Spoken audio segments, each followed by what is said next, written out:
Bonjour chers frères et sœurs en Christ, que la grâce, la paix et la miséricorde de notre Seigneur Jésus-Christ vous soit abondamment multiplié. Shalom et bienvenue dans cette nouvelle vidéo de 7 minutes de pain quotidien du 31 mars 2026. Nous poursuivons notre lecture dans le livre des Actes des Apôtres chapitre 12 et nous allons lire aujourd'hui de verset 23. Nous avons vu dans la vidéo précédente que Hérode, celui-là qui a fait mourir l'apôtre Jacques et qui a fait arrêter l'apôtre Pierre dans le but de le faire mourir, a commencé à s'élever en gloire au milieu des hommes. Les hommes ont commencé à l'élever jusqu'à lui dire que sa voix est la voix d'un Dieu. Donc l'orgueil est monté dans son cœur à un niveau qui était tellement élevé. Et on avait vu qu'il avait, après avoir fait arrêter l'apôtre Pierre, heureusement d'ailleurs que l'ange l'avait délivré, car le Seigneur ne pouvait pas permettre que l'apôtre puisse également mourir comme l'apôtre Jacques.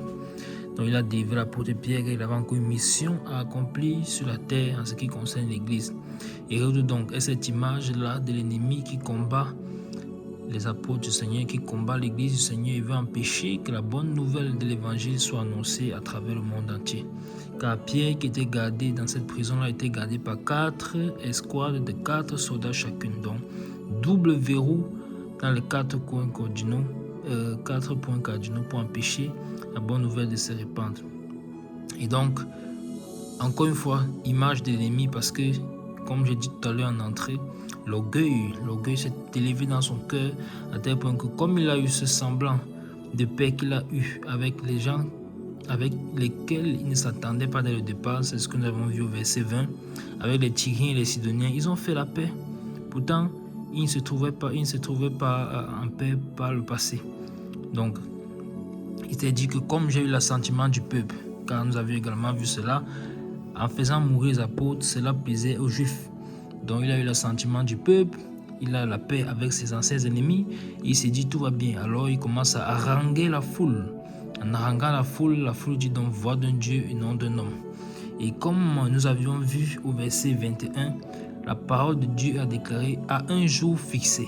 Et nous avons été... le Saint-Esprit a tiré notre attention là-dessus, à savoir que chaque fois que les Écritures déclarent à un jour fixé, au temps marqué, faisons attention. Généralement, il y a un jugement qui est derrière.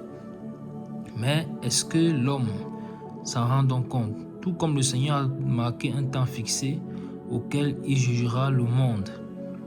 Et tous ceux qui auront cru en lui seront épargnés du jugement.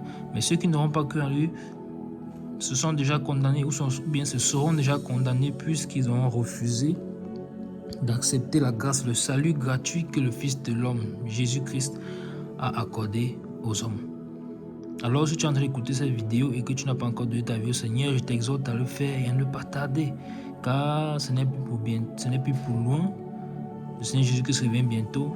En écoutant cette voix, répands-toi donc de ta vie passée, accepte-le comme Seigneur et Sauveur et prends-le dans ton cœur, accepte-le dans ton cœur, répands-toi sincèrement de ta vie passée. Reconnais que tu as vécu comme un pécheur sur la terre et que tu as besoin de sa grâce et que tu ne peux pas faire le bien si ce n'est pas la grâce du Seigneur. Alors accepte-le, c'est lui qui peut œuvrer en toi. Il te fera donc la grâce de te donner son esprit pour que tu puisses avoir le cachet, le sceau de la vie éternelle. Et en te faisant baptiser, tu pourras donc désormais marcher en nouveauté de vie. Alors, voici donc Hérode, comme nous avons vu dans le verset précédent, qui a été harangué il a fini d'haranguer la foule et la foule l'a élevé à la position d'un Dieu. Dieu avait petit D bien entendu. Et là encore, nous avons vu clairement l'image de l'ennemi, l'image de Satan, qui, comme Hérode ici, revêtu de ses habits royaux, assis sur son trône. C'est ce qu'il espère ou espérait, mais il n'a rien du tout dans cette affaire, rien du tout. Il ne pourra jamais avoir la place de Dieu, ni la place du Fils de Dieu. Alors, qu'est-ce qui se passe? Ils ont le verset 23. Au même instant, un ange du Seigneur le frappa parce qu'il n'avait pas donné gloire à Dieu. Et il expira, rongé des vers. Amen. Au même instant, un ange du Seigneur le frappa parce qu'il n'avait pas donné gloire à Dieu. Et il expira, rongé des vers. Donc, quand le peuple a fini de dire voix d'un Dieu et voix d'un homme, lui, qu'est-ce qu'il a fait? Rien du tout. Il a accepté cela, il a accepté cette gloire. Au lieu de donner gloire à Dieu, il a accepté cette gloire Alors un ange du Seigneur l'a frappé. Et il a expiré, rongé des vers. Quand on voit ceci, on se dit, comment est-ce qu'il est mort? Si les hommes regardent, ils vont dire, il a eu une crise cardiaque. Il a eu un arrêt cardiaque. Or, la parole de Dieu déclare, frappé par un ange. C'est un ange qui l'a frappé. Donc faisons attention, les anges sont là. Les anges sont également présents pour protéger les enfants de Dieu, d'où encore l'avantage d'être couvert par le sang de Christ, couvert, d'être sous la couverture du Seigneur. Mais si on n'est pas sous la couverture du Seigneur, alors on est exposé. Alors les anges également sont là pour exercer le jugement. Et donc, vous voyez donc que ce jour fixé dont on a parlé au verset 20, ou bien au verset 21, voici donc ce jour fixé qui a été fixé sur sa vie, mais il ne savait pas cela. Et donc l'ange l'a frappé. Voilà pourquoi la parole de Dieu déclare, jeune homme, réjouis-toi pendant les jours de ta jeunesse, mais sache qu'un jour, tu rendras compte à Dieu. Donc le jour fixé, tu rendras compte à Dieu, le jour du jugement. Qu'auras-tu fait de la vie que le Seigneur t'a donnée, t'a accordée sur la terre? As-tu cherché à connaître sa volonté?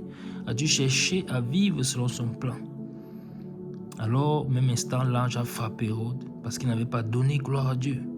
Comment pouvait-il donner gloire à Dieu puisqu'il était païen, puisqu'il n'a pas accepté le Seigneur, puisqu'il ne reconnaissait pas l'autorité de Christ? J'espère véritablement que ce n'est plus ton cas et que tu as accepté le Seigneur. Et comme je dis, si tu n'as pas fait, fais-le. Et si toi, tu as écouté, accepté le Seigneur et que tu es en train d'écouter cette vidéo, laisse-le régner dans ta vie. Donne toujours gloire à Dieu. Nous devons toujours donner gloire à Dieu. Que l'orgueil ne soit point trouvé dans nos cœurs. Que le Seigneur puisse épurer nos cœurs, les sonder, car c'est lui qui le fait et qui sait le faire. Et ôter tout orgueil. Ayons toujours cette habitude de donner la gloire à Dieu, car la gloire lui revient à lui seul. Car donc a été la sentence pour Hérode, il expira, rongé des vers.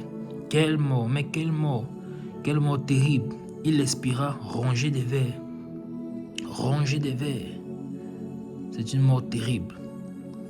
Et une étude profonde du grec ancien nous permet de comprendre que il est mort dans l'agonie, il est mort dans la souffrance. Il est mort dans la souffrance. La souffrance, une souffrance, c'est pas à l'instant T qu'il est mort. Il est mort dans la souffrance rongée des vers. Vous imaginez ça? Comment à petit feu il a été rongé par les vers étant vivant jusqu'à ce qu'il est mort, jusqu'à ce qu'il a expiré. Terrible, terrible. Donc faisons confiance au Seigneur, ayons un cœur humble et soumettons-nous à Dieu. Amen. Nous nous arrêtons là pour juste tout plaisir de pouvoir continuer ce jour. Que la grâce, la paix, la miséricorde de notre Seigneur Jésus-Christ soit abondamment multipliée. Shalom.